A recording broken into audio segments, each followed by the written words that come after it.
최근 중국이 우리나라로 보내는 산업용 요소의 통관을 갑자기 중단한 것과 관련해 요소수 대란 재현을 우려하는 목소리가 커지고 있습니다. 지난달 중국 질소비료 공급협회가 회원사의 질소비료의 수출을 자제하고 중국 국내에 우선 공급할 것을 제안한 것으로 알려졌는데요. 이후 중국 세관이 한국행 요소 수출 통관을 보류했습니다. 중국 내부 사정으로 인해 요소 수출이 멈추면서 11월 30일 차량용 요소를 수입하는 일부 한국 기업이 중국 통관 문제를 겪고 있는 것으로 전해지고 있는데요. 지난 2021년 요소의 중국 의존도는 지나치게 높았습니다. 당시 중국의 요소 수출 중단 지시에 국내에서는 일명 요소수 대란이 일어났었는데요.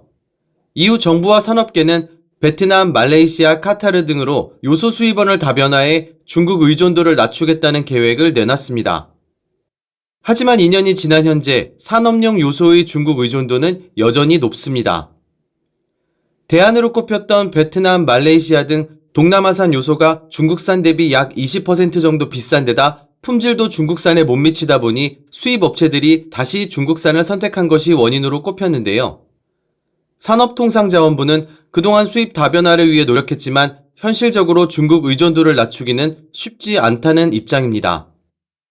산업부 관계자는 중국산이 동남아산보다 가격이 저렴한데 품질은 더 뛰어나고 롯데정밀화학을 제외한 모든 기업이 중소기업이다 보니 정부의 입장에서도 가격이 더 비싼 동남아 요소수를 사라고 강요하기도 쉽지 않은 노릇이라고 답답한 심정을 털어놨는데요. 요소는 비료용과 차량용, 산업용으로 구분합니다. 산업통상자원부와 무역협회에 따르면 올해 1월에서 7월 기준 농업용 요소의 중국 의존도는 17.4%에 그쳤지만 차량용 요소는 90.2%에 달하는 것으로 나타났습니다. 요소를 원료로 만드는 차량용 요소수는 경유 차량이 배출하는 질소 산화물을 질소와 물로 분해하는 데 쓰입니다. 공장과 발전소에서도 매연 방지를 위해 사용하기 때문에 발전, 수송 등 산업 전 분야에서 필수 소재로 꼽힙니다. 산업부 관계자는 이미 도입한 물량에 베트남을 비롯한 다른 지역 수입 물량을 더하면 3개월 이상 확보하고 있다며 재고도 적었고 대처법도 몰랐던 2년 전과는 다른 상황이라는 입장입니다. 하지만 중국산 수입 비중이 워낙 높은 만큼 중국 의존도를 해결하지 못하면 언제든 요소수 대란이 재현될 가능성은 여전하다는 지적입니다.